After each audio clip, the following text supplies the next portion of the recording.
Friends, welcome to Subhasmita kitchen blogs. ఈరోజు మనం cabbage pakodi ఎలా తయారు చేయాలో చూద్దాం. ముందుగా వీటికి కావాల్సిన ఇంగ్రీడియంట్స్ చూద్దాం. పొడవుగా కట్ చేసిన ఉల్లిపాయ ముక్కలు, బియ్యపిండి, శనగపిండి, క్యాబేజీ. ఒక గిన్నె తీసుకొని అందులో పొడవుగా కట్ చేసిన క్యాబేజీని వేద్దాం. ఇందులో కొంచెం సాల్ట్ వేసుకొని బాగా కలుపుకోవాలి.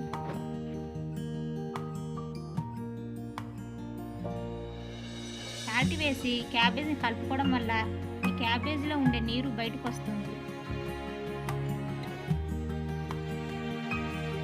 ఇందులో ఉల్లిపాయ ముక్కలను కూడా వేసుకొని బాగా కలుపుకుందాం.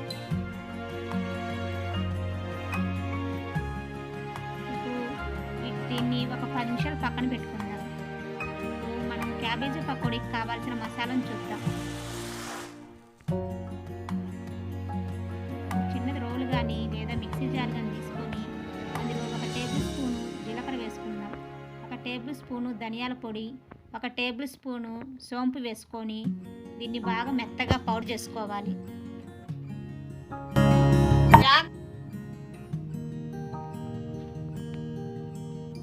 చూడండి, ఇలా రావాలి. ఇప్పుడు మనము క్యాబేజీ ఉల్లిపాయల్లో ఉప్పు వేసి కలిపాం కదా, అందులో వాటర్ అనేది బాగా బయటకు వస్తుంది. చూడండి, వాటర్ లేకుండా ఉల్లిపాయ క్యాబేజీని బాగా గట్టిగా పిండి గిన్నెలోకి తీసుకుందాం.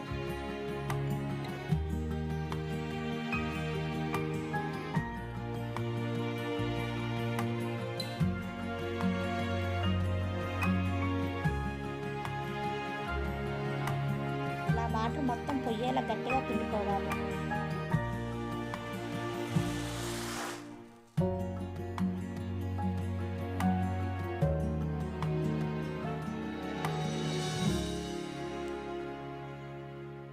ఇప్పుడు ఇందులో 1 కప్పు శనగపిండి వేసుకుందాం.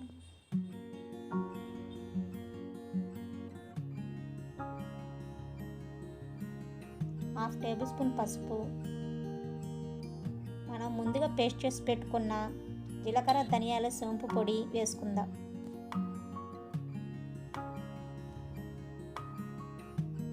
ఒక స్పూను అల్లం వెల్లుల్లి పేస్టు. ఈ అల్లం వెల్లుల్లి పేస్ట్ వేయడం వల్ల క్యాబేజీ స్మెల్ అనేది అంతగా ఉండదు. ఇందులో హాఫ్ టేబుల్ స్పూన్ సాల్ట్ వేసుకుందాం. 1 టేబుల్ స్పూను కారం వేసుకుందాం. కారం బదులు కావాలంటే సన్నగా కట్ చేసిన పచ్చిమిర్చి కూడా వేసుకోవచ్చు. హాఫ్ కప్పు బియ్యపిండి వేసుకుందాం. బియ్యపిండి వేయడం వల్ల ఈ పకోడీ బాగా క్రంచీగా వస్తుంది.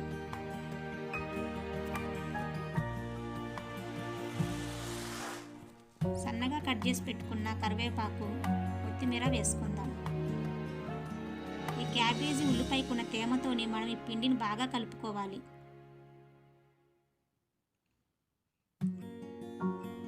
చూడండి, ఆ క్యాబేజీ తేమతో మన పిండి అంతా ఇలా వచ్చింది. మీకు ఒకవేళ లూజ్ అనిపిస్తే ఇంకొంచెం శనగపిండి వేసి కలుపుకోండి.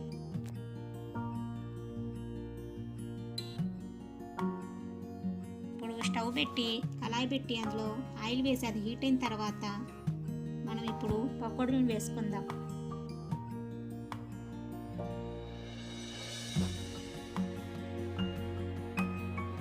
ఈ పకోడీ మీకు కొంచెం పచ్చిగా ఉన్నప్పుడే తీసి పక్కన పెట్టుకుందాం. మిగతా పిండిని కూడా వేసి కొంచెం ఫ్రై అయిన తర్వాత పక్కన పెట్టుకోవాలి.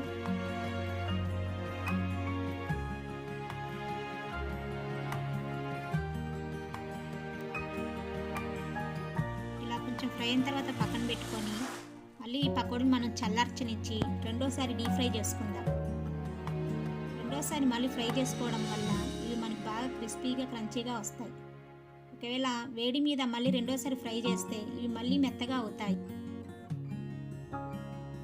ఈ వీడియో మీకు నచ్చినట్లయితే లైక్ చేయండి, షేర్ చేయండి, సబ్స్క్రైబ్ చేయండి. పక్కనున్న బెల్ ఐకాన్ క్లిక్ చేస్తే మా వీడియో నోటిఫికేషన్స్ అన్నీ వస్తాయి. చూడండి, పకోడీ ఎలా రెడీ అయ్యిందో. రెండోసారి మనం ఫ్రై చేసుకోవడం వల్ల పకోడీ అనేది ఇంత క్రిస్పీగా వస్తుంది. ఇప్పుడు ఈ పకోడీని మనం ఒక గిన్నెలోకి తీసుకుందాం. ఎప్పుడు ఉల్లిపాయ పకోడీ తిని బోరు కొట్టినప్పుడల్లా ఇలా క్యాబేజీ పకోడీ చేసుకోండి, చాలా బాగుంటుంది.